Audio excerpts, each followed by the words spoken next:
So this was probably not the best time to try and get back into making videos again, seeing as how there aren't any conventions for me to review, and there aren't any events like Secret Cinema or anything enjoyable to go and talk about.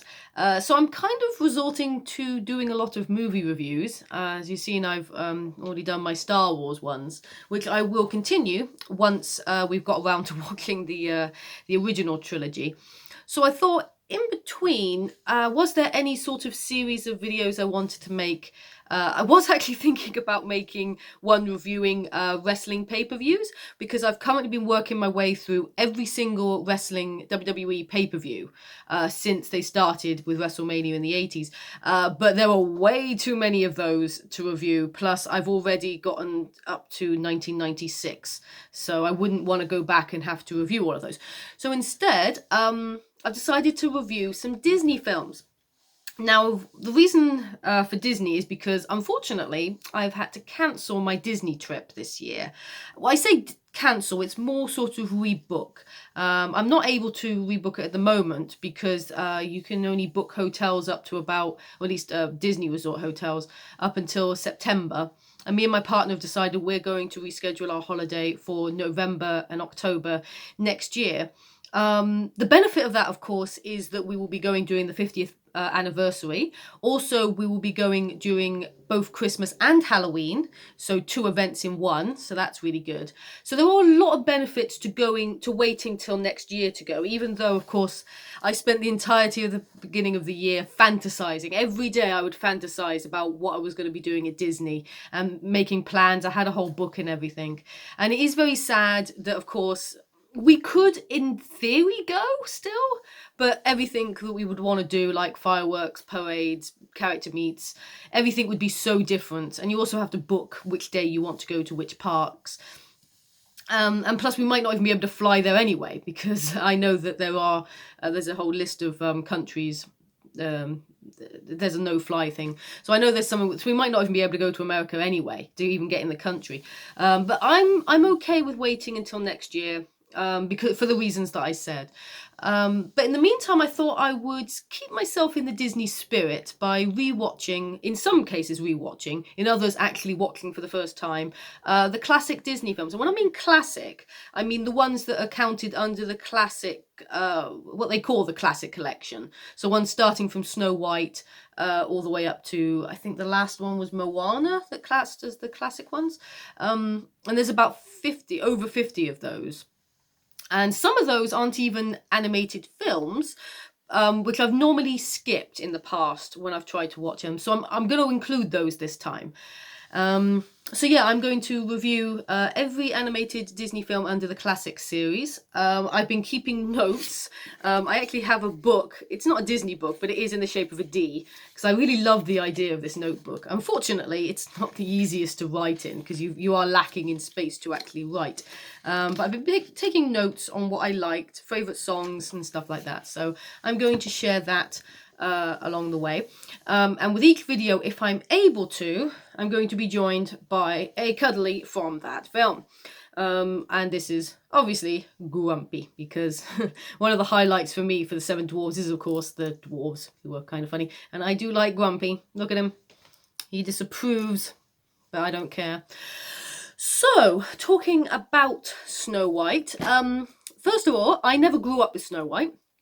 I first watched it for the first time a couple of years ago. Before I was going to go to Disneyland Paris, I wanted to watch a lot of the classic Disney films, and that's the first time I watched it. I may have seen bits of it throughout my childhood. I might have watched it when I was too young to remember. I don't know, but I have no clear memory of growing up with Snow White. So it was certainly interesting to watch a classic kids film from the point of view of an adult. That's not always a good thing, because I watched Goonies for the first time when I was an adult, and I wasn't impressed with it. So I wasn't really sure what to make of this. I remember when I first watched it, I wasn't that gripped with it. I mean, for starters, I'm not a big fan of the princess films anyway, like Cinderella, Snow White. We'll get to those, obviously, but I'm not really a princess girl. I never was. Growing up, I was never really interested in the princesses. Whenever we played Disney films, we recreate Disney films, I always end up playing the prince. So yeah, they're not really my favorite stories. But for me, Snow White, weirdly, the romance of it is kind of, it's there, but it doesn't focus on it much, because it's like at the beginning the prince sees her, and there's obviously, you're not sure if this is the first time, but the fact that she sings a song about him later on implies that she at least knows something about him. Because it's a bit, you can't really gather much about somebody the first time you see them. But then this is Disney, love at first sight and all that. And then, of course, at the end, I don't think I'm spoiling it, the fact that they end up together at the end. But yeah, I kind of feel like, because there's not really anything to it, the romance of it, you can sort of enjoy it whilst kind of ignoring that to a degree, because the story is essentially about the queen's jealousy over Snow White being more fair than her and wanting to have her killed. And then Snow White runs away, meets the dwarves, and spends most of her time trying to get to know the dwarves, weirdly, because she meets them, she's upstairs, they're all being cautious, and then they not sure whether to trust her, and then she makes them food, and that wins them over, and then they spend ages trying to wash their hands. And I sort of feel like this film, it's still an hour and 20 minutes or something, so it's still sort of a proper feature-length film, and yet it has a lot of filler, of course, because the story itself is pretty thin. It's just, Snow White runs away and the queen finds out she's still alive and tries to kill her with an apple, and all of that is quite short, so they've kind of got to fill it in with a lot of musical numbers, because weirdly the earlier films I don't think has that many musical numbers, but Snow White does for some reason, because they have the opening song when she sings and the prince sees her. You got Hi Ho, which is probably well, it's definitely my favourite song and one of the more well known. There's one where she sings about the prince. There's a dance routine with her and the dwarves where they're just having some fun, which I actually really liked that scene. I liked seeing them all have some fun and dance around and all that. So there is quite a lot of music to it. There's quite a lot of filler. Like I said, the scene with them, the dwarves washing their hands and trying to get Grumpy to wash his hands, just took forever. But I do like the dwarves, of course. They are, in my opinion, the best part, because they are just funny. And it's quite nice seeing them get to know Snow White, because of course she's just a girl who broke into their house and fell asleep on their bed, and so they're not really sure what to make of it. But because she cleaned up the place, because she cooks for them, she basically becomes their housemaid. They like her, but because she is also a very innocent, very naive, but also very nice girl. I don't know how old she's supposed to be. I think she's supposed to be like 14, which makes the end bit very creepy, if that's true. But the sort of, for me, the part what I like about it is like I say, the way she gets to know the dwarves, develops a friendship with them, which makes it so that when she eats the poisoned apple and they think she's dead, them being so upset about it is upsetting. It's seeing how much they cared about her, to the point that they want to put her in a glass coffin and just look at her every day. Okay. But it is also, one thing I never realised about this film really is how creepy it is. Because the part at the beginning, for starters, asking a woodsman to cut out her heart and put it in a box. I mean, they don't show you the heart, but that is really grim thing to do. I can't think of any other queen or princess or evil character that asks for that. That's horrible. And then when she runs away into the woods themselves, even though it's probably more her imagination more than the woods actually coming to life, it's still really quite, for young kids, all of that imagery is very scary. Of course, as an adult, it doesn't bother me. I'm not easily scared by that. But what I can actually admire about it is how creative it is, and how really well the animation is. Of course, which, for a film that's done in the 30s and is one of the first animated movies, it's really impressive, the actual backgrounds and everything. And then of course at the end, when it's all raining and thunder and they're running after the queen, I mean, the whole transformation when the evil queen turns into the old crone anyway is really terrifying. Again, I'm sort of saying terrifying in the view of a child, because I know when I was a kid I was very easily scared by images in TV and movie.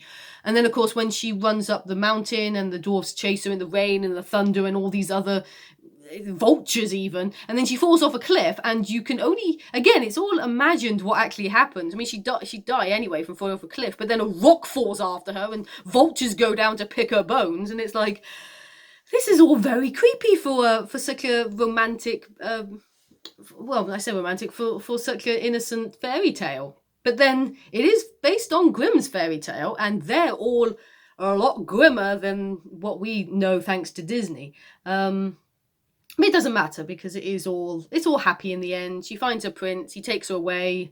It's all happy. And again, you're sort of supposed to look at that story less from the eyes of realism, I suppose, and just kind of or modern sensibilities. You're supposed to just look at it as it's a fairy tale. It's set in some medieval times, I suppose. It is supposed to be just a fairy tale. It's of its time as well, from the 30s. So it's just a nice little film, and that's what it is. I wouldn't necessarily go out of my way to watch it again anytime soon, but I could see myself, if I was to do another, because Disney rewatches, of these films. I've done it once. I'm doing it again. I could probably do it again. I would definitely include it. So yeah, it's good. Not amazing. Wouldn't be one of my favourites. Certainly not one of my favourite princess stories, weirdly, even though I'm not a big fan of princess stories. But still, overall, I would enjoy it. Yeah, favourite. I'll just talk about a couple of favourites. So favourite character, Grumpy, just because he's the one, I suppose, that has the most personality. And he's kind of funny. Favourite song is Hi Ho. Because that's the one song I think most people do remember from it. And yeah, so overall, definitely enjoyed it. So the next one I'll be reviewing is Pinocchio.